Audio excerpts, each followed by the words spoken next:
esse artigo, que foi publicado em novembro de 2025, ele busca discutir a perspectiva epistemológica da área que nós chamamos de comunicação ambiental, como que essa expressão ela está presente ou não nos estudos brasileiros. Sabemos que essa área ela é fortemente marcada por uma influência europeia e norte-americana, e existe ainda uma articulação bastante frágil, assim, com outras perspectivas que são derivadas do nosso contexto latino-americano, né, que considera os conflitos e os processos de vulnerabilização socioambiental de forma mais acentuada. Temos alguns estudos que já pontuaram, né, como esse campo carece, né, de uma literatura acadêmica mais robusta para a gente discutir o que de fato estamos entendendo quando a gente fala de comunicação ambiental, para que ela não seja simplesmente uma comunicação instrumental que vai gerar alguma sensibilização ou que vai ser ponte para que a educação ambiental exista, e mesmo para a gente pensar o que a gente está entendendo quando a gente fala sobre meio ambiente, né? Que também é ali uma fragilidade, digamos assim, dessa discussão que ainda está muito incipiente aqui no contexto brasileiro. Então, o estudo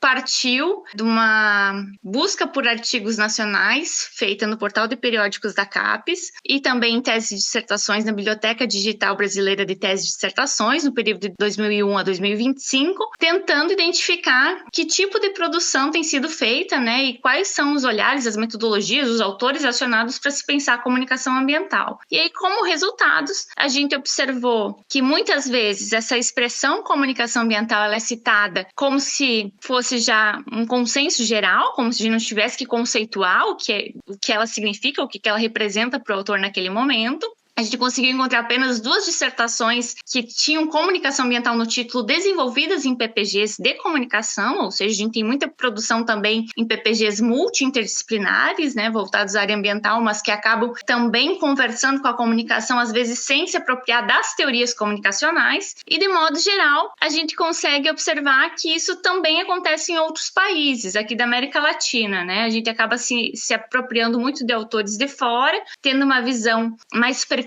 dessa área, né, às vezes sem a devida conceituação, e entre os autores que foram bastante encontrados quando essa conceituação era feita, era o professor Wilson Bueno, né, um dos pioneiros da comunicação ambiental aqui no Brasil, e também o norte-americano Robert Cox, que traz um pouco essa discussão a partir de algumas autoras brasileiras que começaram a popularizar a obra aqui no Brasil. O que o texto procura, de alguma forma, instigar é que a gente também observe, né, as questões ambientais que são trazidas por latino-americanos e que fazem parte da nossa realidade, que nem sempre estão presentes nessa discussão, principalmente quando a gente se apropria de autores estrangeiros, e, sobretudo, a necessidade da gente avançar em estudos que pensam de onde vem essa forma de conhecimento e quais são as especificidades que essa comunicação ambiental tem, de modo a gente romper com esse paradigma instrumentalista, né, e avançar na comunicação como um processo, né, dialógico, que vai pensar em diferentes maneiras de mediação e que vai avançar no entendimento dos saberes ambientais, né? Então, também incorporando essa perspectiva do campo ambiental e não vendo só o meio ambiente como uma temática, um assunto, um tema qualquer.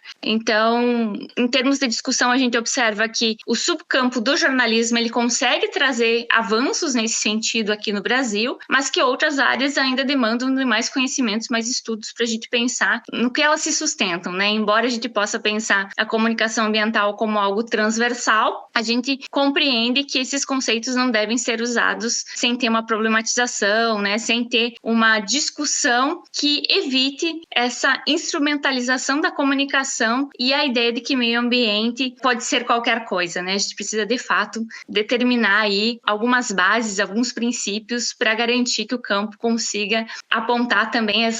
os limites, né, dessa área da comunicação ambiental.